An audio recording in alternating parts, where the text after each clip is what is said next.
včasih se na pozdi večer posprem crkvo. Tako mirno je tukaj. Ko dolino že zaliva mrki mrak, v Sveti Rok še vedno kljubuje. Tukaj stoji mogočni val, ki kakor vojščak v bojni upravi prebada gričevnati niz, budno čuječ, da odvrne sleherno nevarnost. Ja, ni še minilo 100 let, kar je kuga klestila tot okoli. Zdesetkala je življenje tam spodaj. Veliko let je minilo, da si je ta dobrodušni, trški vrvež ob Mariji v Nebozeti opomogel.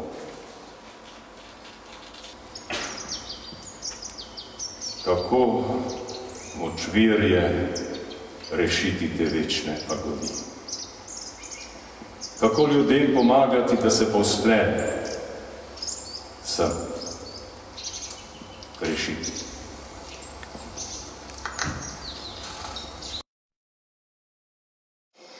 Preden pa pobliže spoznamo Mateja Vrečarja, je prav, da spoznamo doktorico Metodo Kemperle, ki je proučevala njegovo življenje, testament, ga tudi prevedla, popis inventarja od njegove smrti in na podlagi tudi drugih dostopnih virov pripravila študijo o Mateju Vrečarju, ki je zdaj objavljena tudi v tiskani obliki.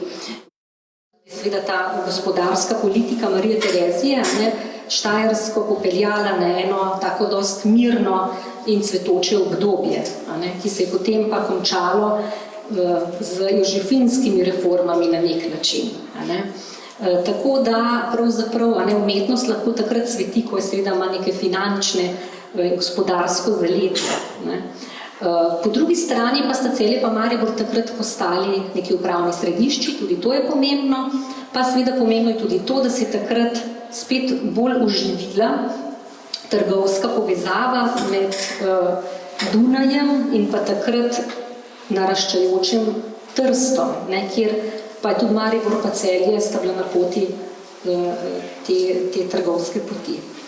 Tako da to je bilo eno zelo cvetoče obdobje na Štajerskem takrat. Kakorkoli v nadaljevanju se bomo pogovarjali seveda tudi o takrat veljavnem denarju, govorili bomo seveda o testamentu, poslovali oziroma trgovali so v goldinarjih, uporabljali pa so tudi posebne merske enote. Katere so bile te in koliko bi bil recimo goldinar vreden danes? Ja, te merske enote in ta denar predstavljajo zgodovinarjem kar velik problem. Namreč merske enote so se poenotile še v 19. stoletju.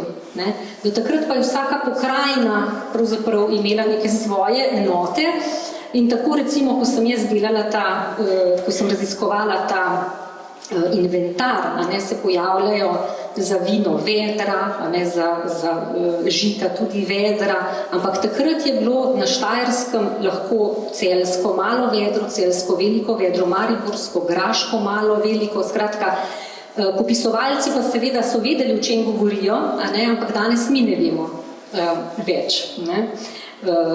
Za težo so imeli funte takrat. Denar pa so bili goldinari, oziroma denar je bilo več različnih, ampak popisovalci so to potem prenesli v goldinarje. Zdaj, koliko je bil takrat en goldinar? Lahko pa povem recimo za vino, ki je bilo ocenjeno, torej eno vedro vina, to se pravi 26 litrov, je bilo vredno pol goldinarja ali pa en goldinar, odvisno od kvalitete, potem tudi eno vedro pšenice, zrna, ne moke, zrna je bilo eno vedro, zelo spet 26 litrov, je bilo vredno en goldinar, fižol, 26 litrov fižola, en goldinar, druga žita so bila manj vredna. Je pa bila recimo ena krava vredna 6 goldinarjev, zdrav mlad konj je bil vreden 20 goldinarjev, in tako naprej. No. Tako da morda tukaj te primerjave. Ja. Zdaj pa k Mateju Vrečarju. Kako bi ga na kratko, kronološko predstavila nekomu, ki o njem ne ve prav dosti? Ja, Matej Vrečar je bil rojen leta 1702 in sicer na kmetiji imenovani Vrečarija v župniji Teharje, in sicer to je vas Šentjanž nad Štorami. No, družina je bila kar velika, imel je 5 bratov, 2 sestri in očitno so starši že, ko je bil še odraščajoč fantek, spoznali, da je morda malce bolj inteligenten od drugih, namreč poslali so ga v ruško šolo. Kot 12-letnika, ta ruška latinska šola je slovela kar daleč naokrog. No, potem pa je nadaljeval študijami v Gradcu, tam je študiral na univerzi, ki so jo vodili jezuiti, tam pridobil naslov doktor svobodnih umetnosti in filozofije, potem je obiskoval tudi je te bogoslovne študije opravil, potem tiste najvišje stopne, pa, torej, da bi poslal prav doktor bogoslovja, to pa ni opravil. No, za Mašnika je bil potem posvečen leta 1724, najprej služboval v Novem mestu, potem v Šentjurju, tukaj pri Celju, potem pa je postal župnik v Zibiki najprej, potem pa je leta 1737 prišel za župnika v Šmarje in je to službo upravljal v bistvu do smrti, torej polnih 21 let, namreč Vrečar je umrl leta 1758. Namreč on ni bil le dušni pastir, ampak se je ukvarjal tudi z matematiko, z urarstvom in bil je vinogradnik, ogromno vina je pridelal. Zakaj to govorim? Namreč premoženje nekak župnika, ki je bil kmečkega rodu, se je seveda razlikovalo od premoženja župnika iz plemiške družine, namreč ti so lahko imeli že podedovano premoženje, pa nepremičnine tudi, ampak kljub temu ga pravzaprav prekaša v premoženju samo en župnik in to je bil župnik, ki je služboval v Pliberku, namreč Pliberk je takrat spadal pod ljubljansko škofijo.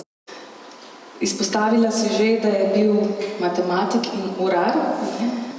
V pričujočem knjižnem delu pa beremo, da se je kot urar še bolje obnesel kot matematik.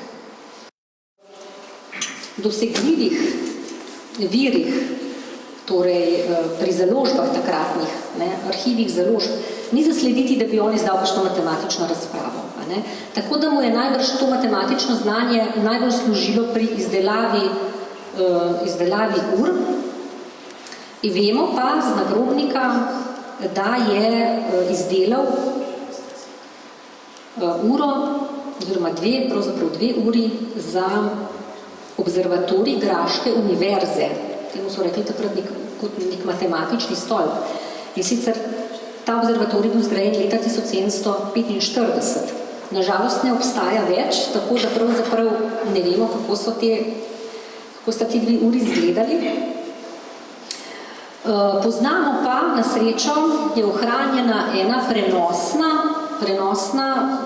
sončna ura, izdelana z medenine, ekvatorialna sončna ura, ki kaže čas, potem ima kompas, potem kaže tudi mesece, letne čase. V tej knjigi je tudi reproducirana, tako tudi lepo je izdelana, cizelirana. In to uro sem pa našla v enem privatnem muzeju v Wuppertalu v Nemčiji.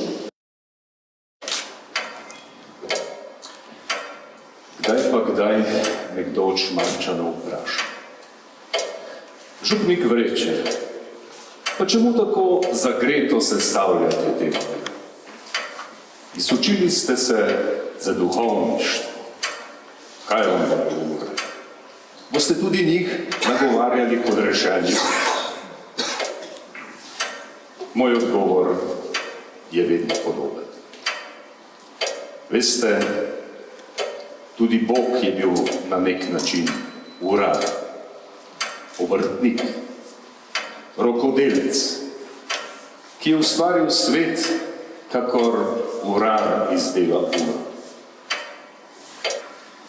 In kadar vse deluje, kadar torej vse dela dobro, se kolesje premika. Kadar pa zobnik zataji, kadar pride vanj pesek, kadar usahne olje, se ustavi. To razume, a za mojimi urami stoji še druga plat zgodbe. Ure so tiste, s katerimi ga poskušam zasačiti, razumeti, ujeti. Merijo ga zunaj in znotraj nas. Od velike vesoljne ure do ritma in utripa v tkivu našega telesa. Nič časa namreč ne meri bolj natančno, kakor mi in naše minevanje. In minevanju se ne zoprstavimo z našimi upornimi telesi. Ne. Dotolčejo ga samo velika dela človeka. In s čim, Matej, se mu boš ti zoprstavil? Česa nesmrtnega se lahko domisliš?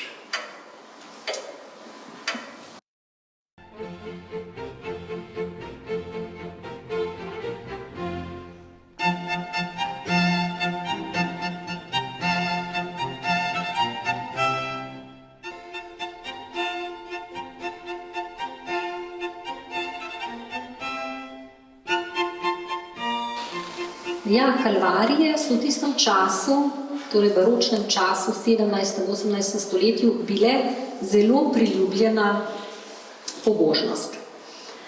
Namreč v obdobju protireformacije so si škofje, župniki zelo prizadevali, da bi z umetnostjo, kot temu danes rečemo, privabili čim več vernikov, in zato je ta umetnost morala biti zelo čustveno sugestivna, dramatična, in tako so se začele pojavljati te kalvarije, te kapele, ki pa niso nujno bile posvečene pasijonski pobožnosti, lahko so bile predstavljene recimo Marijini prizori iz Marijinega življenja, lahko je bilo to mešano, namreč križev pot, kot ga danes poznamo, se je oblikoval kasneje, koliko točno postaj mora imeti in toliko in kaj točno more, katere prizore s pasijona more kazati. To je pa še obdobje, ko je bilo število kapel zelo poljubno in tudi vsebina sama je bila zelo poljubna. No in tako je tudi Vrečar tukaj bil pravzaprav čisto svoboden v tem, katero vsebino bo dal tem kapelam. On se je odločil v bistvu za pasijon, za Kristusovo trpljenje. Vmes pa je dodajal seveda čisto te lokalne zgodbe, kot je kapela Svetega Roka zaradi cerkve Svetega Roka, kapela Škapulirske Matere Božje, ker je bila kapela v župnijski cerkvi posvečena, da so se seveda tudi lokalni prebivalci bolje s tem poistovetili.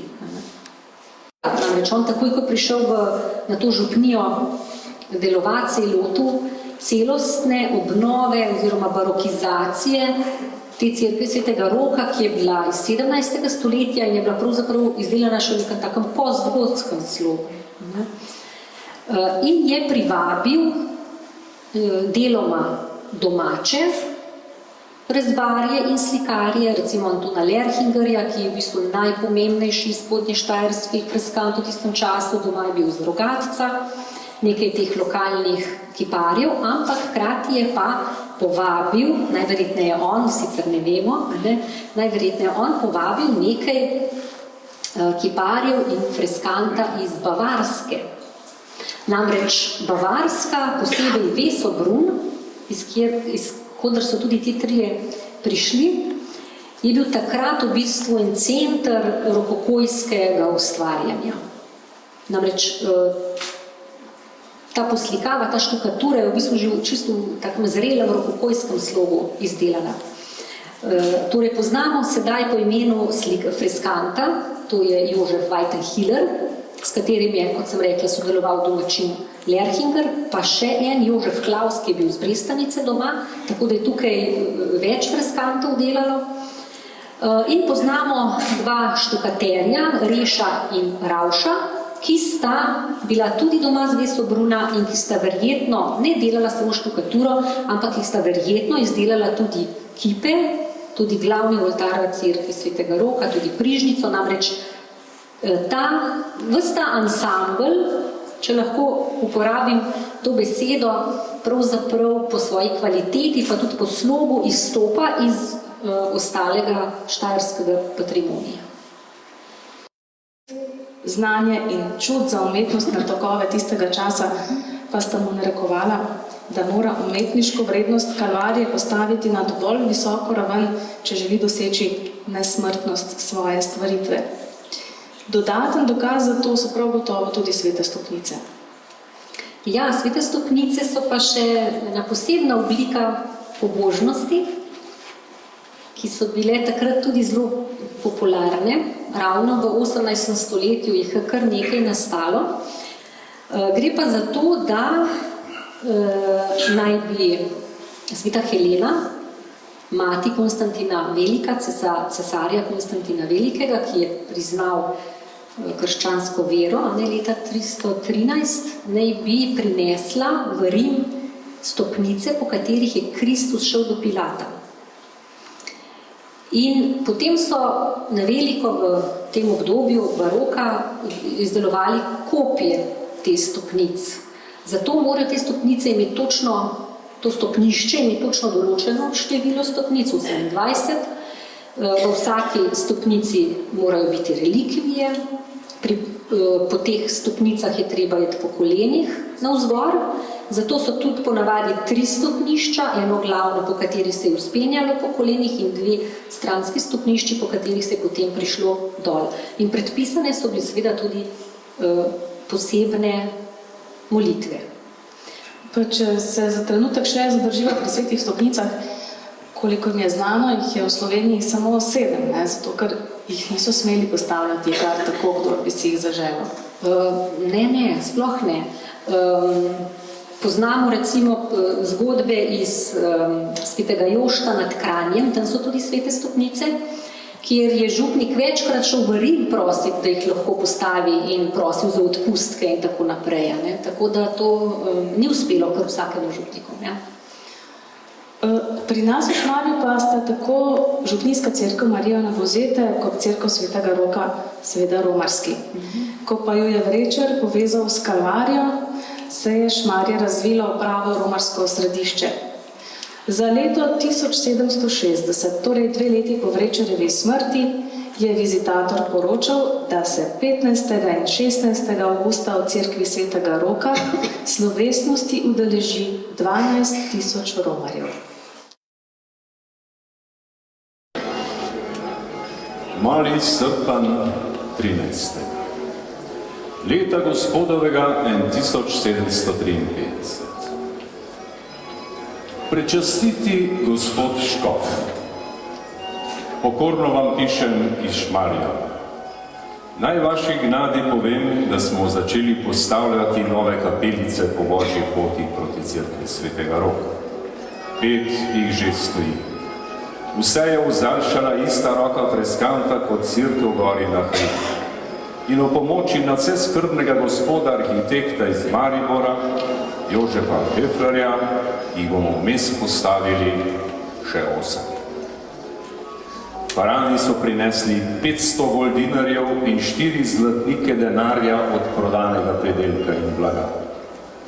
Naša župnija dodaja prav toliko in še 3 srebrnike zdrave. S preostankom nastaviti ćemo puščavnika, eremita, ki bo na Kalvariji skrbel za kapele in Božje potnike spremljal z molitvo. Prečastiti gospod Škof, na vas se obračam, da nas blagovolite počastiti svojo prisotnostjo in blagosloviti prvih 5 kapel.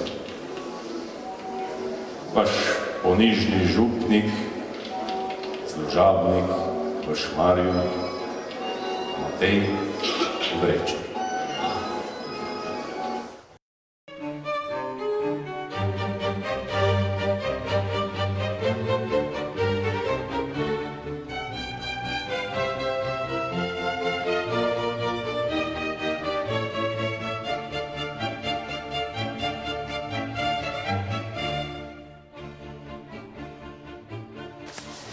V prebiranju testamenta Mateja Vrečerja človek najprej pomisli, da je Vrečer kar pogosto prešteval denar. Tudi ko je umrl, je imel pri sebi precej zajeten kup gotovine. Odkud je prišel do takšnega denarja? Ja, v njegovi smrti so popisali zapuščino in se ocenili na skoraj 10.000 goldinarjev. Od tega je pa presenetljivo, da je imel skoraj 4.000 goldinarjev gotovine, kar doma v župnišču. In glede na sode in vedra vina, ki jih je imel kar na 5 lokacijah, si lahko predstavljamo, da si je to prislužil s pridelovanjem oziroma s prodajo vina, seveda z izdelovanjem ur, predvsem pa gotovo je to bila tudi tista zbrana miloščina od romarjev. Ker pa je bil urar, lahko ugibamo, da je moral biti Matej Vrečer nagnjen k natančnosti in perfekcionizmu in prav tako se je lotil pisanja svoje oporoke. Kaj po tvojem mnenju ga je gnalo v pisanje testamenta in kdaj ga je spisal? Zdaj, zakaj je pa spisal testament? Seveda, testament je bilo, da spišeš testament, je bilo takrat običajno pravzaprav, Običajno je bilo tudi to, seveda zaradi zloraba, da so pokojnikovo zapuščino takoj zapečatili in imenovani bil komisar, ki je potem popisal vse to premoženje. Testament je on spisal že leto pred smrtjo in ga je potem nekaj dni pred smrtjo potem še enkrat potrdil, da res to velja. On se je očitno zelo dobro zavedal problema propadanja cerkva, zlasti pa kalvarijskih kapel.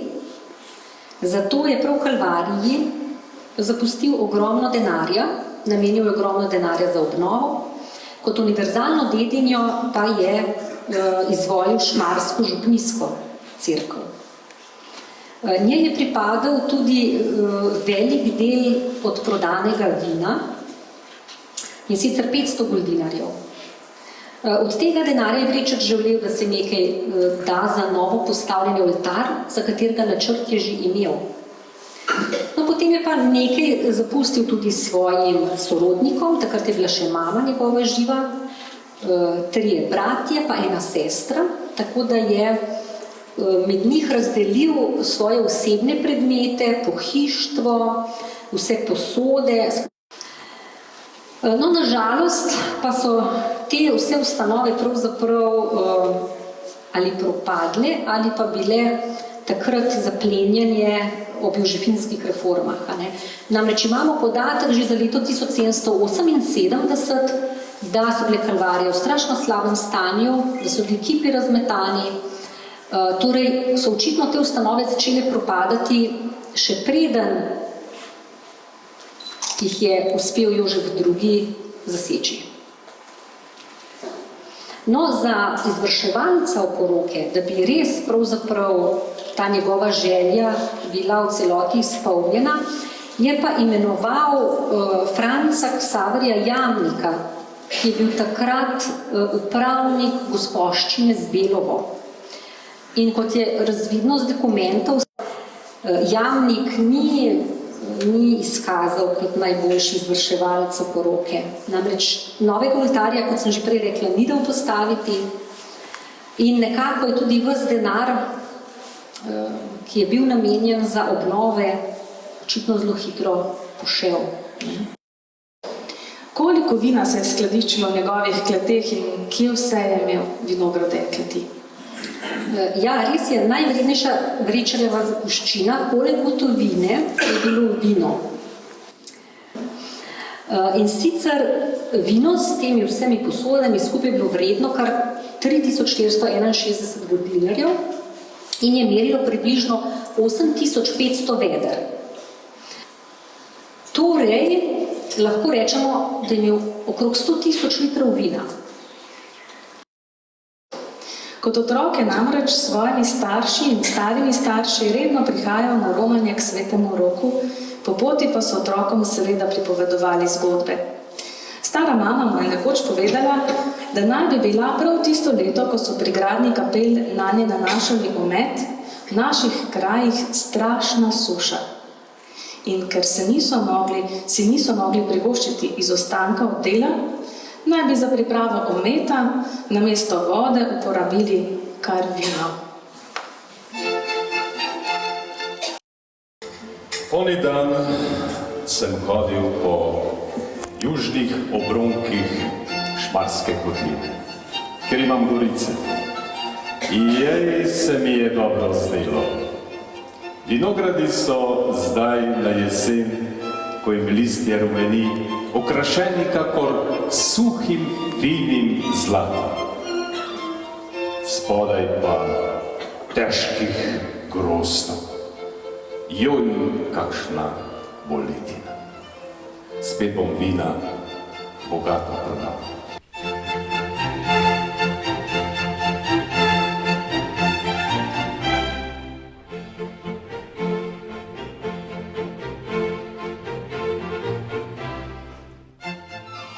Človek kar ne more dočakati tega trenutka, ko mlado vino, a otrok sonca in zemlje najde pot v kozarec.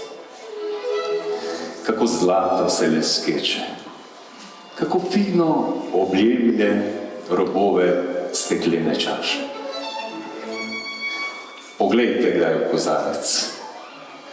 Ne globoko, topoumno kot pijanec, ampak trezno, pozorno. Kadar se ga dotakne svetloba, se ta lomi na poseben način. Njen žarek se ob stiku z vinom nežno ukrivi, prikloni. In ko se ločita, s ponosom švigne navzgor.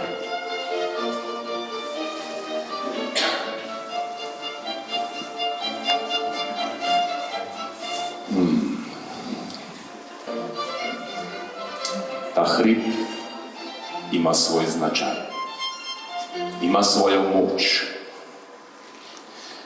Ko človek stopi nanj, mora svojo smer prikrojiti, kakor svetloba skozi čašo vina, da jo lahko potem zopet znova potrdi.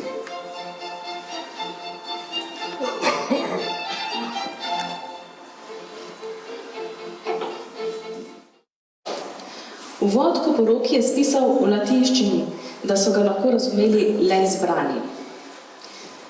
Metoda, je bilo to običajno ali so privrele na dan take nečednosti, da tudi po njegovi smrti naj ne bi bile za vsaka ušesa?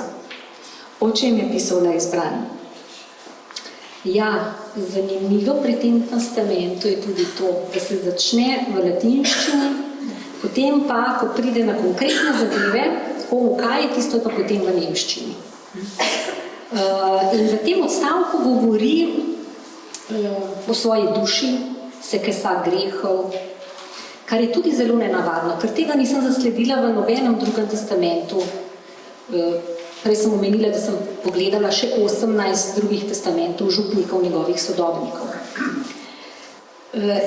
Seveda tega ne moremo zdaj mi interpretirati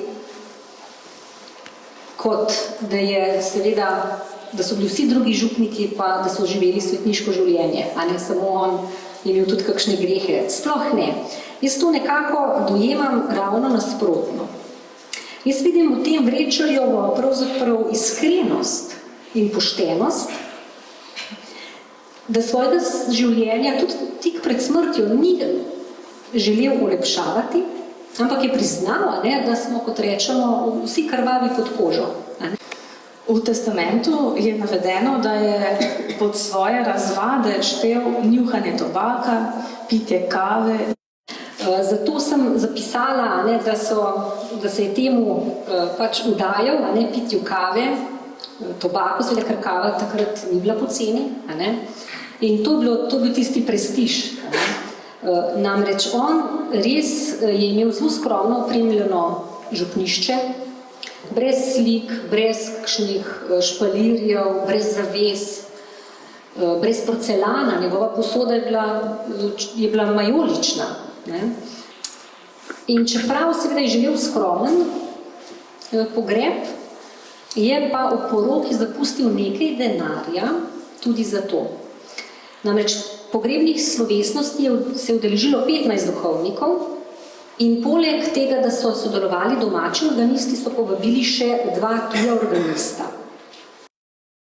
Kje se lahko poklonimo Vrečarjevemu spominu? Kje je Matej Vrečar pokopan? Ja, Matej Vrečar je pokopan kar v župnijski cerkvi, in sicer v Škopolirski kapeli.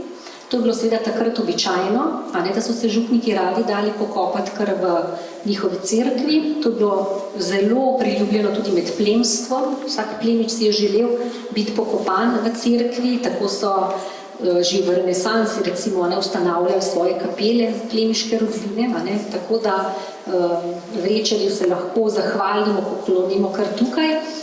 Kot so pa že prej omenili, nagrobnik ali pa epitaf je pa ohranjen pa na tej južni zunanjščini. Takole, draga Metoda, hvala lepa, ker si nocojšnji večer preživela z nami in nam odstrla dobršen del naše preteklosti in nas spoznala s Matejem Vrečarjem.